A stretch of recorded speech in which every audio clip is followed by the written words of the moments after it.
하나님의 은혜와 축복이 예배하는 모든 분들에게 함께 하시기를 주님의 이름으로 축원합니다. 제가 미국에 처음 와서 공부를 할 때인데 브루스라는 이름을 가진 미국 친구 한 분을 알게 됐습니다. 바이블 스타디를 갔는데 이게 미국 분이세요. 그런데 가정에도 한 번씩 초청해서 가보면은 그렇게 가족들을 알뜰히 살피고 정말 아이들이 너무 좋아해 자기 아빠를. 부인도 남편을 굉장히 좋아하고 굉장히 가정적인 사람입니다. 그래서 이렇게 참 패밀리 센터드로 돼 있는 이런 분이 있구나 그러면서 굉장히 보기가 좋더라고요.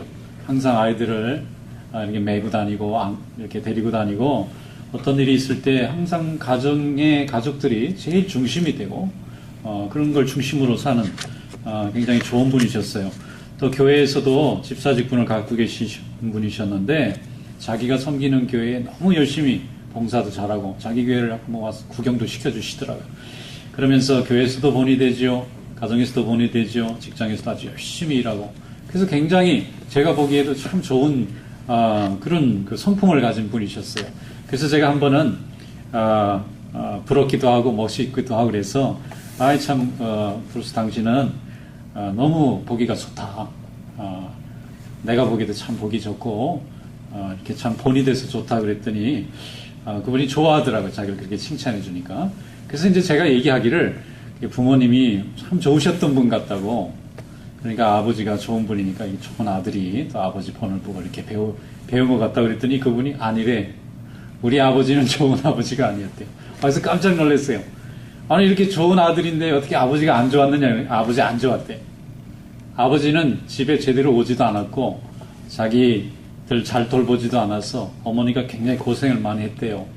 그래서 아버지가 어쩌다 한 번씩 나타나고 또 가족들 생계도 돌보지도 않고 그래서 어머니하고 자기 어릴 때 형제들이 자랄 때 정말 아버지가 좀 좋은 분이었으면 좋겠다고 자기 소원이었다는 거예요.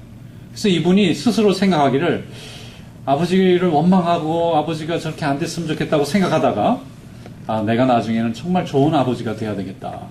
우리 자녀들한테 아버지는 자기 마음대로 사는 거지만 자녀들에겐 그게 참 어려운 일이구나 생각해서 나중에 아버지가 되면 자기는 정말 좋은 아버지가 돼야지 생각하고 열심히 노력해가지고 아버지가 안 좋았던 것만 반대로 좋은 쪽으로 노력을 많이 한 거예요. 그러다 보니까 가족이 가장 최고의 중요한 목적이 됐어요. 가족이 필요하면 직장도 바꿔버리고 가족이 필요하면은 자기 해야 될 일도 바꾸는 거예요. 그러니까 아내가 좋아하죠. 그리고 자녀들이 너무 좋아하죠. 그러니까 행복한 가정이 되는 거예요. 그러니까 교회에서도 아주 인정받는 좋은 일꾼이 되시고 일터에서도 일하고 어디를 가나 가족이 항상 행복하니까 그래서 이제 생각해 본 겁니다. 저분은 자기 아버지가 반면교사가 됐구나. 본받고 따르고 싶어서 좋은 아버지가 된 게 아니라 본받고 싶지 않은 아버지를 반대로 노력을 하다 보니까 자기가 더 좋아진 거예요. 타산지석이 된 거예요. 여러분 실패와 아픔의 경험이 있다 해서 그것이 항상 여러분에게 상처로만 남는 것이 아닙니다. 하나님을 믿는 믿음 안에서 그것을 선으로 바꾸는 하나님의 역사에 여러분 쓰임받는 성도 되시기를 축원합니다. 그래서 시편에도 보면은 슬픔이 변하여 기쁨이 되고 울음을 바꿔서 노래로 바꾸시는 분이 우리 하나님이신 줄로 믿습니다. 그런 하나님이 우리가 믿는 하나님이세요. 그러니까 여러분 어떤 어려움이 있었다 할지라도 그 어려움이 나의 모든 미래를 지배하게 하지 말고 하나님이 내게 주실 참 소망과 미래에 주실 축복을 바라보면서 더욱 복되고 아름다운 성품을 만드시고 더 아름다운 목적을 가지시고 아름답게 하나님께 영광 돌리시기를 축원합니다. 오늘 본문 말씀에 보면 야곱이라는 사람이 나오는데 그 사람은 아들이 죽은 줄을 깜빡 17년간을 속았어요. 그래서 그 고통의 세월 동안 고통하고 있었는데 하나님 앞에서 끝까지 기도하고 주님과 영적 교제를 놓지 않으니까 하나님께서 그에게 너무나 놀라운 기쁜 소식을 전해주고 또 하나님이 그의 가정을 통해서 많은 축복의 가문으로 열어주신 줄로 믿습니다. 오늘 본문 한번 열어보겠습니다. 창세기 46장 1절에서 3절 1절에서 3절 말씀 다 같이 한번 읽어보겠습니다. 시작. 이스라엘이 모든 소유를 이끌고 떠나 브엘세바에 이르러 그의 아버지 이삭의 하나님께 희생제사를 드리니 그 밤에 하나님이 이상 중에 이스라엘에게 나타나 이르시되 야곱아 야곱아 하시는지라. 야곱이 이르되 내가 여기 있나이다 하매 하나님이 이르시되 나는 하나님이라 내 아버지의 하나님이니 애굽으로 내려가기를 두려워하지 말라. 내가 거기서 너로 큰 민족을 이루게 하리라. 아멘. 야곱은 원래 사랑하던 자기가 굉장히 사랑하던 아내가 있었어요. 그 사람의 이름이 라헬입니다. 그런데 이 라헬을 너무 사랑하다 보니까 다른 아내들과 자식들에게는 늘 그것이 섭섭한 마음으로 비춰졌어요. 그런데 하나님이 또 라헬을 또 일찍 데려가 버리셨어요.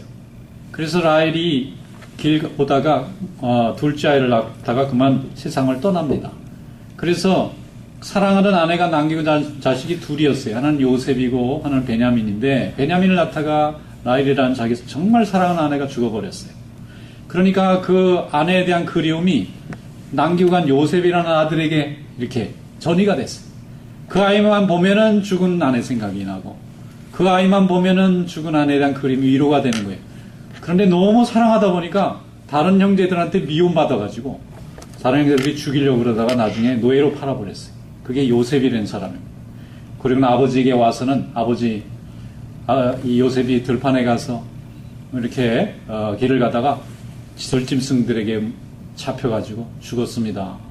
그리고는 가짜로 옷을 찢어가지고 짐승 피를 묻혀서 아버지에게 증거품으로 보여줬어요. 그러니까 아버지는 애통해했죠.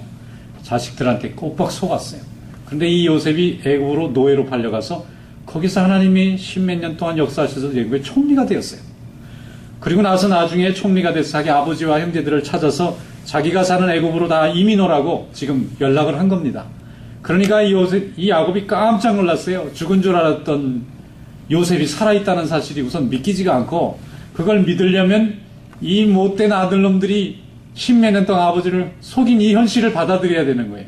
얼마나 괴로웠겠어요. 그런데 야곱이 하나님 앞에 무릎 꿇었습니다. 왜냐하면 하나님은 악을 선으로 바꾸시는 분이니까.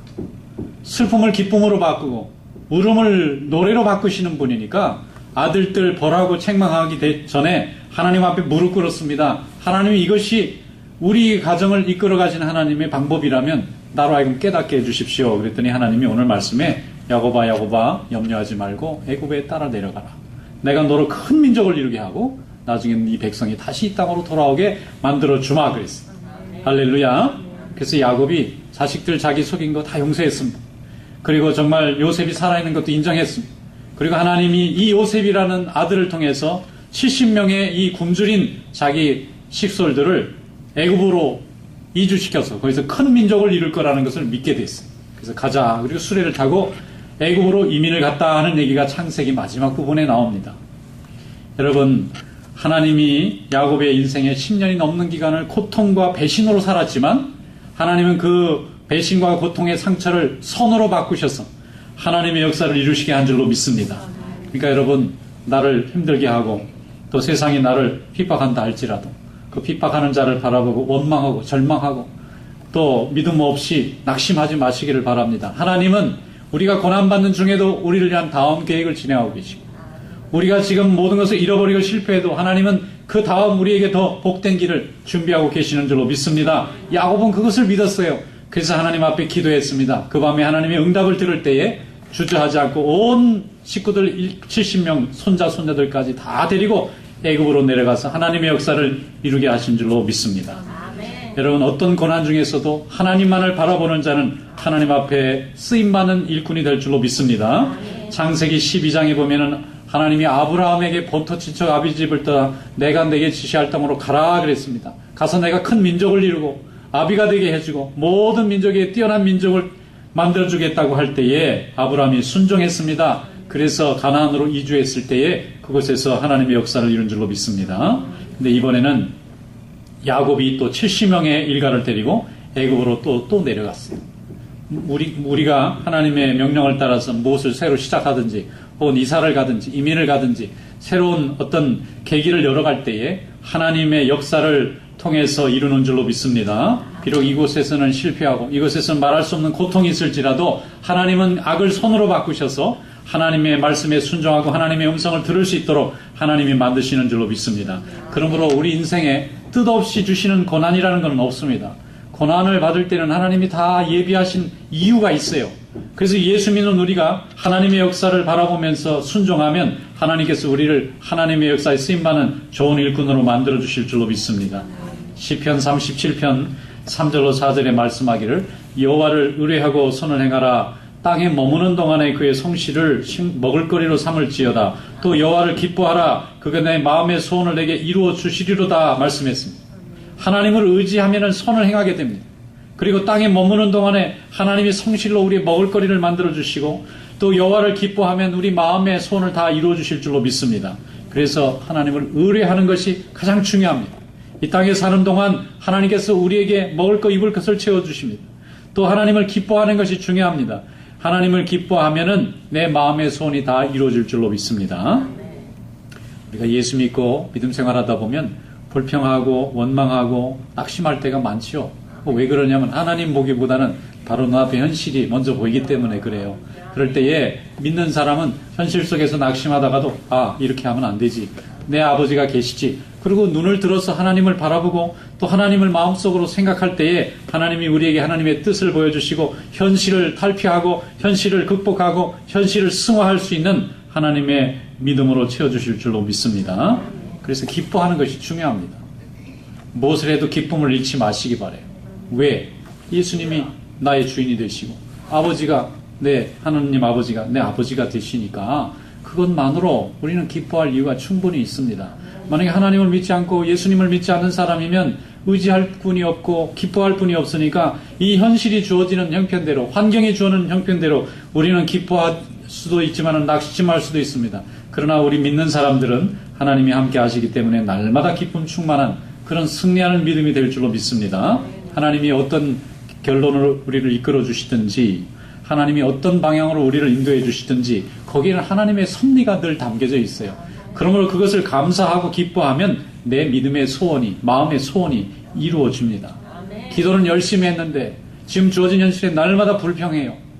주어진 현실에 날마다 화를 내고 늘 하나님 앞에 원망합니다. 그러면 하나님이 내 믿음의 소원을 이루어 주시기가 어려워요. 이전에 비해서는 지금이 더 나은 거잖아요. 없을 때보다는 지금 있는 게 그나마 나은 거잖아요.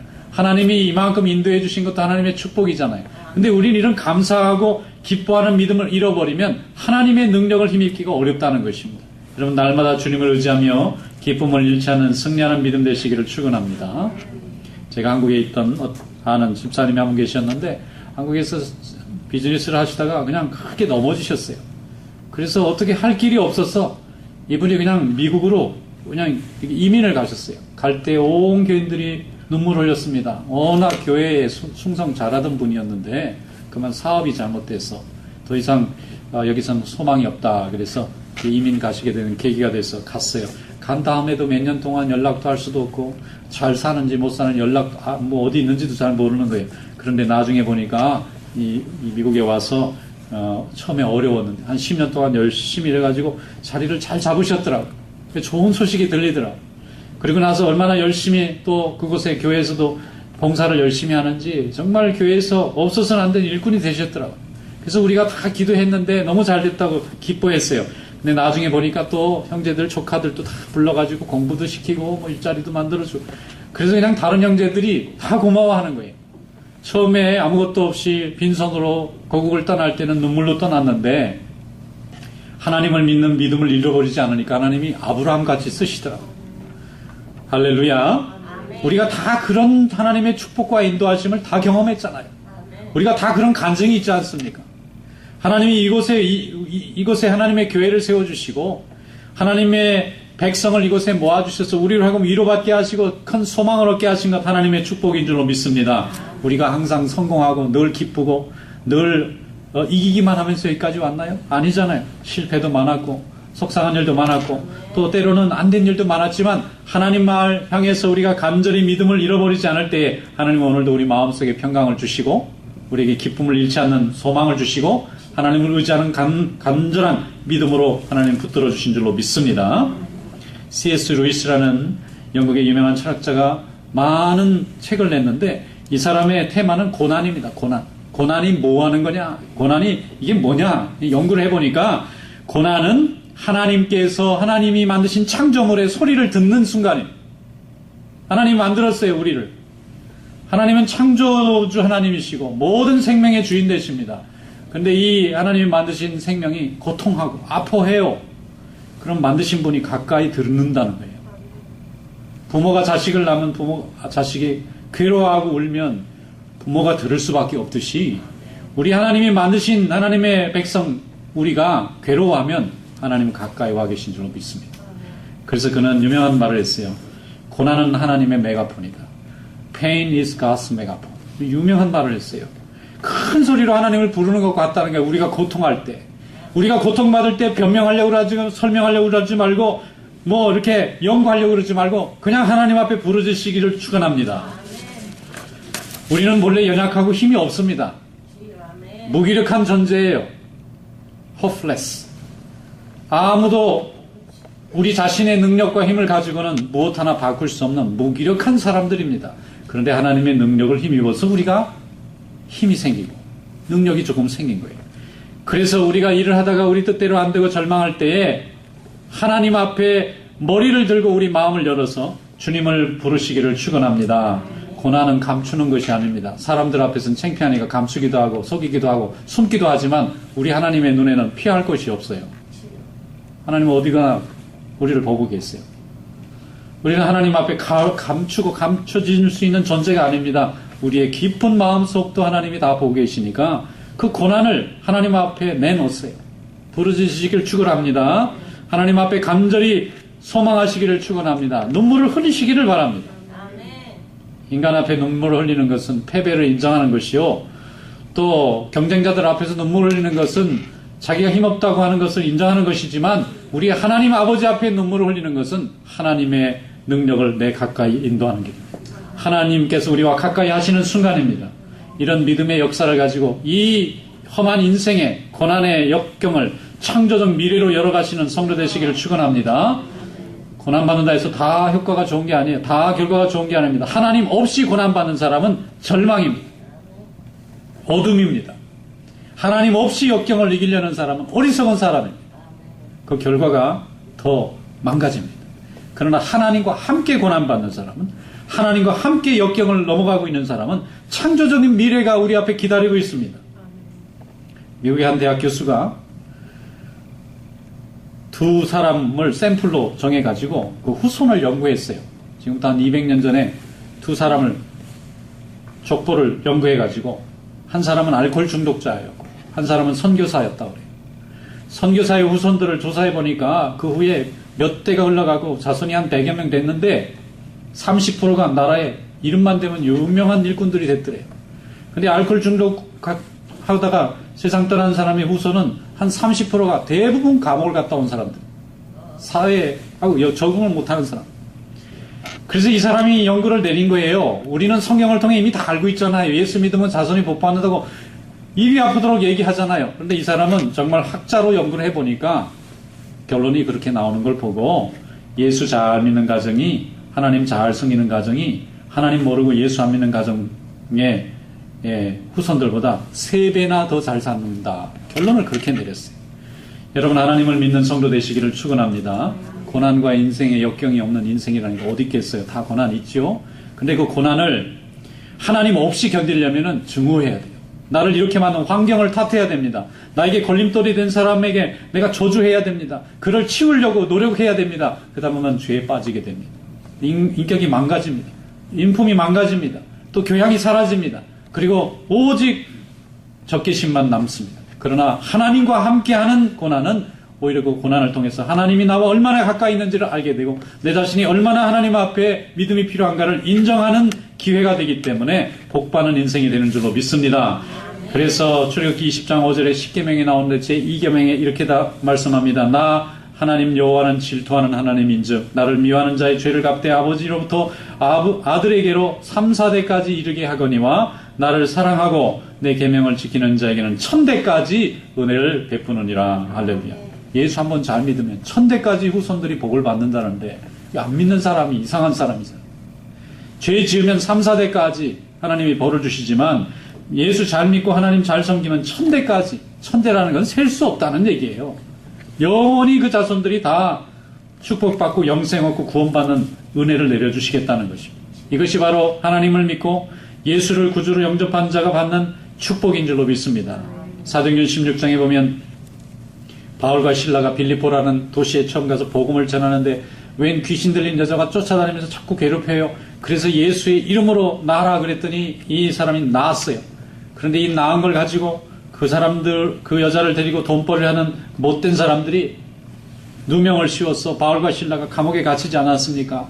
무시무시한 지하 감옥에 재판도 받지 못하고 매 맞고 그러면서 제일 밑바닥에 그냥 착고를 채워가지고 아주 그냥 중범죄자 같이 그렇게 만들어놨어요. 여러분, 하나님이 없다면 이 고난을 어떻게 받아들이면 좋겠습니까? 억울한 일이죠. 속상한 일. 남에게 좋은 일 해놓고 이게 무슨 해괴한 봉변입니까? 하나님을 원망할 수도 있었을 거예요. 그런데 하나님의 종들이라서 그 역경의 현실을 바라보지 아니하고 그 역경을 통해서 일하시는 하나님을 바라봤습니다. 바울과 실라가 찬송했습니다. 그 감옥과 그 어두운 깊은 곳에서 찬송하고 기도할 때에 지진이 일어나고 옥문이 터지고 죄수들도 아무도 도망가지 못하고 하나님께서 그 감옥을 지키던 간수장이 변화받게 되었습니다. 그래서 어떻게 해야 구원을 얻을 수 있냐고 등불을 들고 찾아서 무릎을 꿇잖아요. 주 예수를 믿으라. 그러면 너와 내 집이 구원을 얻는다고 말씀 전할 때에 그날 그 한마디에 간수가 변화돼서 온 식구들이 세례받고 빌립보의 첫 번째 교회가 세워진 줄로 믿습니다. 하나님과 동행하는 사람은 고난을 받아도 열매가 있어요. 일을 해도 열매가 있어요. 근데 하나님이 없는 자의 삶은 고난을 받아도 결국은 망가지고 절망하고 멸망할 수밖에 없어요. 그래서 우리가 예수를 믿는 것이 얼마나 큰 축복인지 모릅니다. 하나님의 자녀가 된 것이 얼마나 큰 축복인지 모릅니다. 성도는 역경에 대해서 더 믿음이 강해지고 그 믿음 안에서 열매가 아름다워지고 하나님의 나라가 우리 가운데 확장될 줄로 믿습니다. 그래서 로마서 8장 28절에 말씀하기를 우리가 알거니와 하나님을 사랑하는 자 곧 그의 뜻대로 부르심을 입은 자들에게는 모든 것이 합력하여 선을 이루느니라. 할렐루야. 예수 믿고 하나님께 부름받은 사람은요 어디를 가든지 다 결국은 합력하여 선이 이루어져요.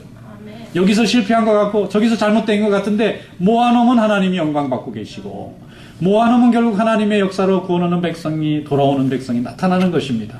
그래서 로마서 8장 37절에 이 모든 일에 우리를 사랑하시는 이로 말미암아 우리가 넉넉히 이기느니라. 항상 이깁니다. 우리는 패배가 없어요. 하나님이 우리와 함께 하시기 때문입니다.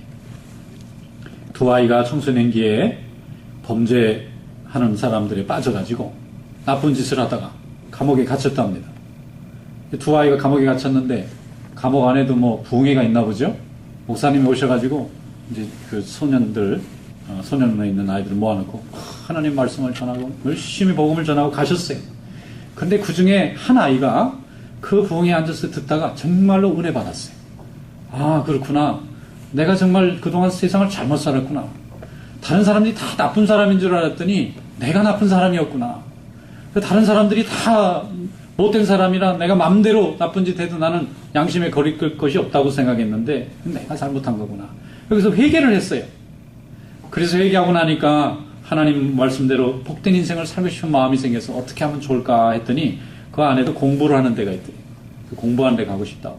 그래서 책을 넣어달라고 그래서 책을 넣어서 공부를 했어요. 그래서 중학교 검정고시 패스했습니다. 고등학교 검정고시 패스했어요.